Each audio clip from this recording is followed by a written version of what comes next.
Authorities say the search for Taylor Wright is ongoing. She is 5 feet 6 inches tall with brown hair. If anyone sees her or has any information of her whereabouts, you're asked to contact police.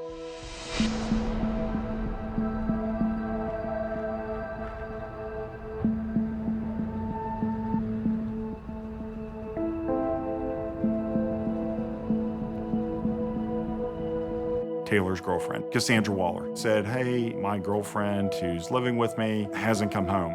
I'm just concerned about her welfare." Cassandra said it wasn't normal for Taylor to just come up missing and not respond in text messages or phone calls. According to Cassandra, the day Taylor Wright disappeared, her friend Ashley MacArthur picked her up at approximately 10 a.m. They were going to run some errands. And then Taylor, at the end of the day, vanished.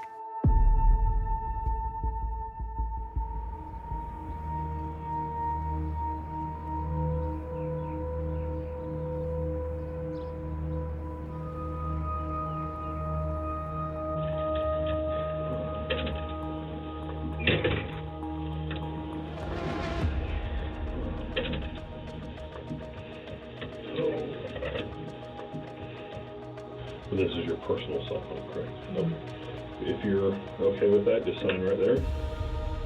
So while the detectives are interviewing her, I'm going through her cell phone. The last day that y'all were together, can you kind of walk me through that day? Woke up, she made me breakfast. She made me like eggs and bacon and stuff, and she was in no hurry for anything. You know, just like a normal morning. I said, well, we'll go to the grocery store. I'll pick up some stuff. We'll have wings tonight. And that was that. She was like, okay, well, Ash is coming over. We're going to go to Ash's bank, and we're going to pick up my money and stuff out of the safety deposit box. So as I was getting in my car, Ash had pulled up, and I was like, all right, you know, we hugged, we kissed, said love you. I went my way.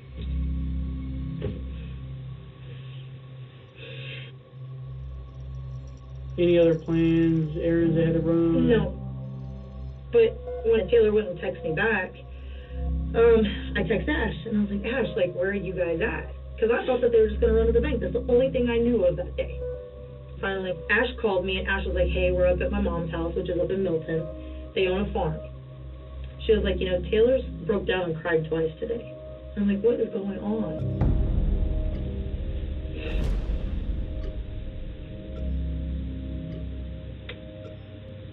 Do you think Ashley would have the capability or the means to harm Taylor?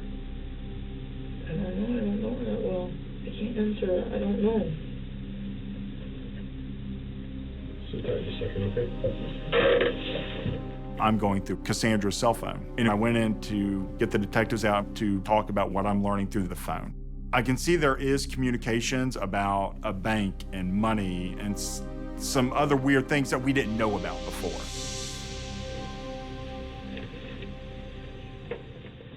Hey, can I tell you something else that I've been thinking about? Just because it's bothering me sitting in here and I was... What you have? So, Taylor, it seemed like she was getting paranoid. She was talking about how she felt like something just wasn't right with Ashley. She wasn't sure if Ash had her money or not. Because Taylor had been trying to get the money out of Ash's safety deposit box, Taylor said, for like 4 or 5 days. And I was like, Taylor, you know, she's probably been really busy. And she goes, no, Cass, she goes, like, I'm telling you, something just doesn't feel right with me. I don't want to think this, but, like, I want to give you guys, like, whatever you guys need.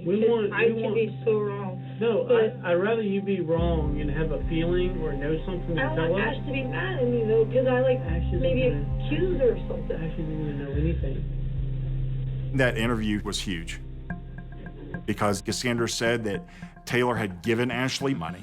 The money was the biggest red flag that shifted this from a missing person to very suspicious activity, potentially a homicide investigation. Taylor had given Ashley $34,000 to hold on to. Cassandra said Taylor gave this check to Ashley because she has a safety deposit box she could put this check into.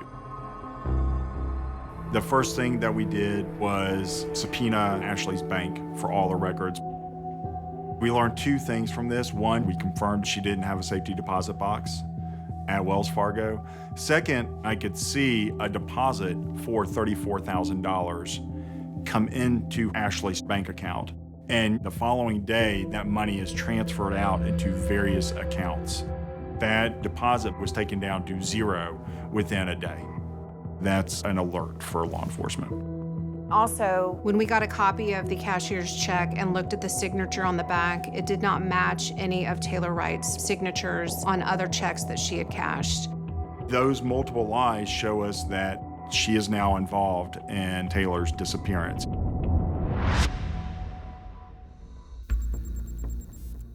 Cell phone data showed Ashley never went to Milton, Florida.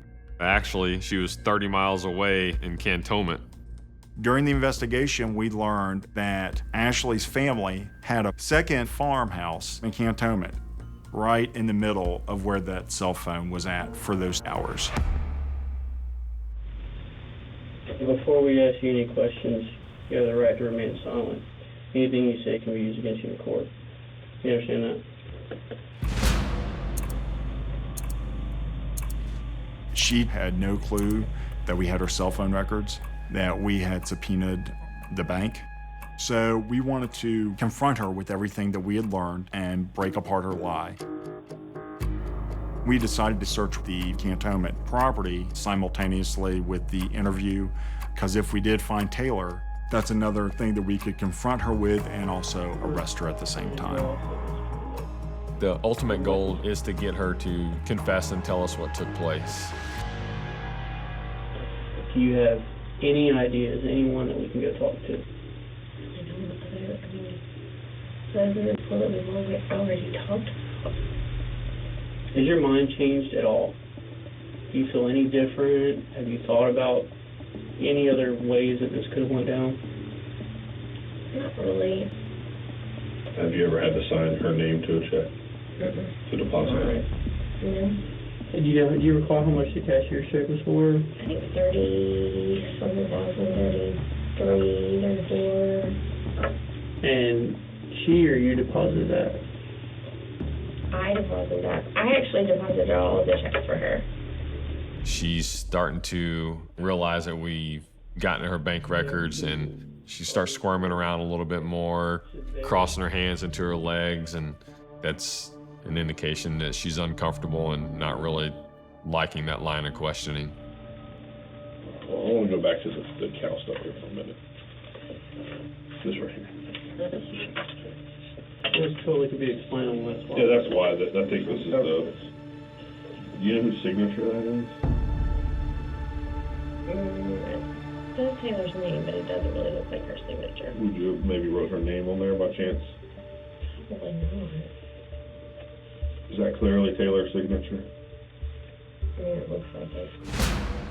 It was make or break time. Give me for a second. Don't cross your legs and look at me for a second. Don't let us tell your story. Because this is gonna tell us what happened. Reaching over, moving her chair, and moving it really close is a way to try to break down that defensive posture, make her feel uncomfortable. She's either gonna shut down or potentially tell us exactly what happened.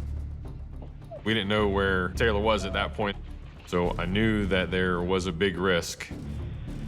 She can ask for an attorney and the interview to be over. Don't let us tell something that may not be true. I think at this point I need an attorney because it seems to me that y'all think that I did something to her. Okay. I respect that. Sit tight and we'll go from there, okay?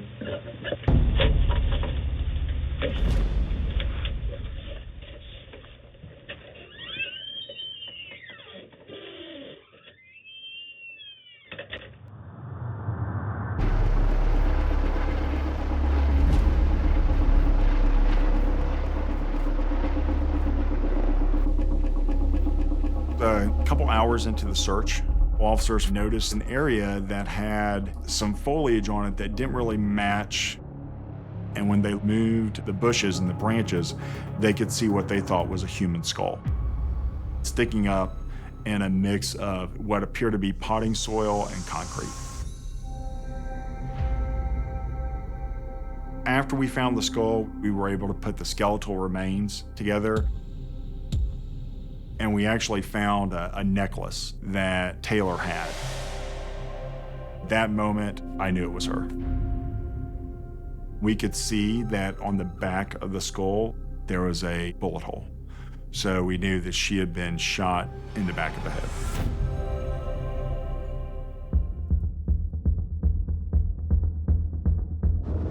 Once we confirmed it was Taylor, we got units over to Ashley's residence where we had her under surveillance, and we arrested her. What we believe happened was Ashley took Taylor up to the farm up in Cantonment, shot her in the back of the head, buried her in a shallow grave, covered her body up with a mixture of concrete and potting soil, and left her. I believe Ashley MacArthur felt backed into a corner because she did not have the money to give back to Taylor, and the only option she saw was to get rid of Taylor Wright.